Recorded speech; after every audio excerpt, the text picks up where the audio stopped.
안녕하십니까. 이공찬입니다. 자, 오늘은 무슨 이야기를 좀 해보려고 그러냐면, 사람들이 항상 이렇게 미래에 대한 관심이 많죠. 내 미래는 어떻게 될 것이다. 그리고 나의 삶은 어떨 거다. 그래서 이제 과거, 현재, 미래 이렇게 해가지고 사람들이 이제 그 집착하는 성향이 좀 나타나요. 그래서 일부 학자들은 그래요. 뭔가를 가지고 있고 지킬 게 있는 사람들은 과거에 집착하는 경향이 있다. 그리고 현실의 삶에 대해서 어느 정도 내가 이제 좀 자신감도 있고 막 이런 사람들은 이제 미래에 대해서, 그 다음에 소외된 사람들은 현실에만 집중되고, 이제 이런 성향을 갖는다에 따라서 이렇게 나누었다고 봐요. 그래서 너는 어디가 네 삶에 중요하냐? 과거에 집착한다? 그럼 뭔가를 가지고 있는 기득권이다. 아니면 미래에 집착한다. 그러면 네가 지금 현재 뭔가를 열심히 살아가고 있고 정말 미래가 좀 느껴진다. 이러고 현재만 보고 있다. 그러면 굉장히 소외된 계층이다. 이제 이렇게 얘기를 하는데, 이제 그거는 이제 학자들에 의해서 나누어진 분류고, 이제 우리 철학에서는 말입니다. 과거, 현재, 미래가 사실은 의미가 없다는 거예요. 왜냐면 한번 잘 보세요. 오늘 아침만 해더라도 지금으로 놓고 보면 뭡니까? 과거죠. 그리고 지금이 현재고, 그리고 또 내일은 미래입니다. 그러면 엄밀히 말하면 과거, 현재, 미래는 나누어지는 게 아니라 연결이 돼 있다는 거예요. 자, 그럼 연결이 돼 있다? 그럼 이제 여기서 뭘 할 수 있는가? 내가 지금의 내 삶은 과거가 내가 어떻게 살아왔다는 게 뭡니까? 보여져지는 거예요. 그럼 앞으로의 미래는 어떠냐? 현재의 나의 모습이 이제 미래에는 어떻게 된다? 예상이 되는 거죠. 그래서 공자가 후생가외라는 얘기를 합니다. 후생. 미래는 가히 두려울 만하다. 그래서 우리가 길을 가다가 어떤 사람들이, 아니면 내가 누군가를 만났을 때 너 나중에 보자. 막 그래서 우리 그러잖아요. 나중에 보자는 사람 하나도 안 무섭다. 이런 얘기를 하는 이유는 대부분의 사람들이 그렇게 얘기를 해놓고 현재의 내가 미래의 그 삶을 바꿀 수 있도록 열심히 노력을 하느냐 안 하느냐, 이게 봐야 되는데 이제 그런 게 없다는 거죠. 그래서 이제 내 미래의 삶이 어떻게 되느냐는 결국 현재의 내 삶이 어떻게 되느냐에 따라서 달라질 수 있다는 거죠. 그렇기 때문에 공자도 그 얘기를 했어요.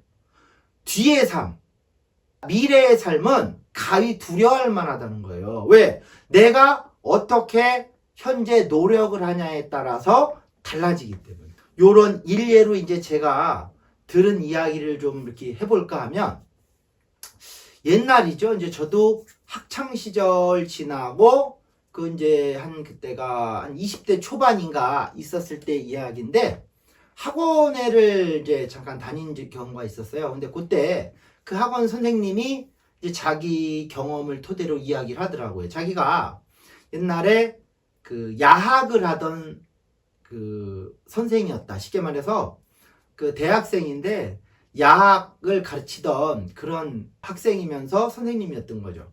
근데 이제 자기가 야학을 가르치면서 굉장히 인상에 남는 사람이 하나 있었다는 거예요. 그래서 그게 누구냐면 자기 또래보다도 좀 더 연배가 있는 분이셨는데, 쭈삣쭈삣 와가지고 왔는데 보니까 얼굴에는 검은 색깔 이렇게 그 구두약을 묻히고 왔는데 보니까 누가 봐도 굉장히 이렇게 쭈삣쭈삣 소외되고 이러던 사람이었다 그러더라고요. 그런데 봤더니 그때 당시 이제 그 청량리라는 그 개발되기 이전에 그 상황이었는데, 거기서 구두 닦기를 하던 사람이었대요.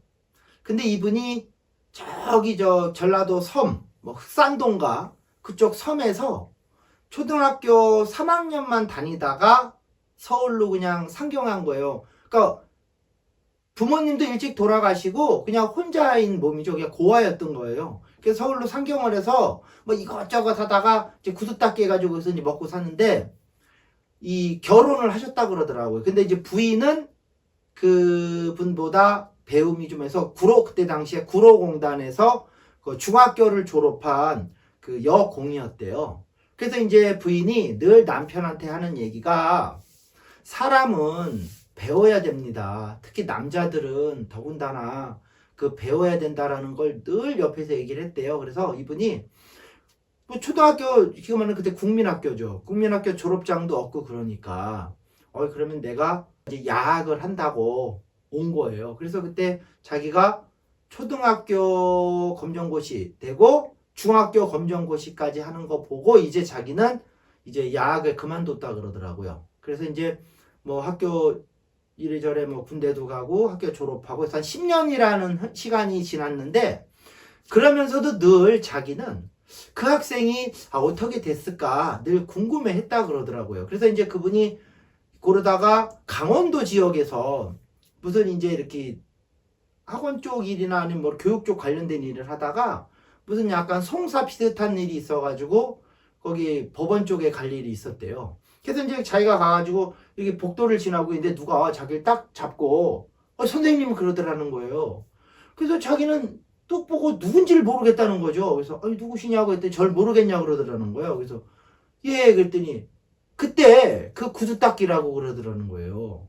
근데 보니까 거기서 판사가 돼 계셨다 그러더라고요. 그래서 이게 어떻게 된 거냐고 자기가 물어서 이제 의외로 너무 그러니까. 그런데 그때 그 왜소하고 초라한 모습은 전혀 없이 정말 누군가 할 정도의 그런 모습이었다는 거죠. 그래서 물어봤더니 제가 중학교 검정고시까지 하고 이제 그때 이제 선생님이 그만두셔서 이제 고등학교 검정고시까지 했대요. 그리고 나서 보니까 생각보다 공부라는 게 재미도 있고 그리고 구두 닦기 하면서 저녁에 하고 이러면서 나름대로 이런 목적이 생기더라는 거죠.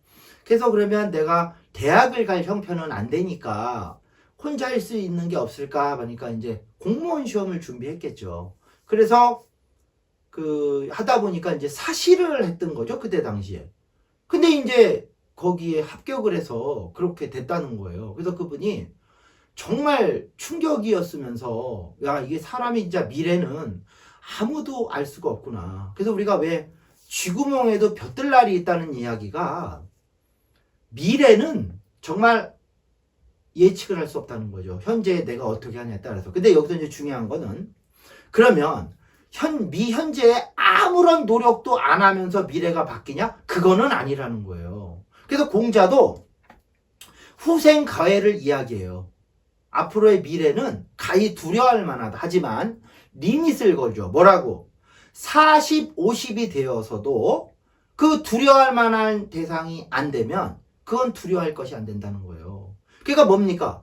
적어도 내가 현재에 열심히 한 10년 정도 노력을 해서 미래에 뭔가를 바뀔 투자를 하고 노력을 했을 때 이것이 내 미래를 바꾼다는 거예요. 근데 그러고 나면은 이제 앞으로 뭡니까? 바뀌는 거죠, 내 미래가. 그런데 노력도 안 하고 바뀔 거야. 그거는 도둑놈 심보죠. 그럼 자, 여기서 중요한 거죠. 우리의 미래 아직도 바꾸고 싶다? 그러면 어떻게 합니까? 지금 내 삶을 바꾸면 되죠. 나는 내 미래에 그래도 난 건강하고 싶어. 그럼 지금 어떻게 될까요? 열심히 운동도 하고 자기 관리를 해야죠. 그러면 이 현재가 앞으로의 내 삶을 좌지우지하는 거예요. 그래서 철학은 제일 중요한 게 뭡니까? 현재에 포커스를 맞추고 있어요. 현재에 따라서 이것이 다 바뀌어진다는 거죠. 그럼 내가 현재에 정신을 차리고 앞으로 어떻게 살아야 되겠다는 딱 마음을 잡으면 나의 과거도 이제 그 순간 뭡니까? 바뀌어지는 거예요. 이게. 그래서 여러분 앞으로 미래는 어디에 달렸다? 현재 내가 어떻게 하느냐에 따라 달려있는 거죠. 그래서 요거를 아까 제가 그 구두 닦기에서 사법고시 패스한 이런 사람들 이야기를 들으면서 그런 사람 그 한 예지만 꼭 그렇게 안 된다고 하더라도 내가 현재 열심히 노력을 하고 이러는 것은 미래에 엄청난 가치로서 나에게 보답을 해줄 수 있다는 거예요. 그래서 이 현재의 나의 노력은 미래에 가히 두려워할 만하다. 그런 의미를 지닌다는 거죠. 그래서 여러분 현재는 정말 중요한 겁니다. 그래서 지금 이 순간에도 열심히 자기 자신을 위해서 노력을 하고 좀 진취적으로 살면 내 미래 바뀔 수 있는 거죠.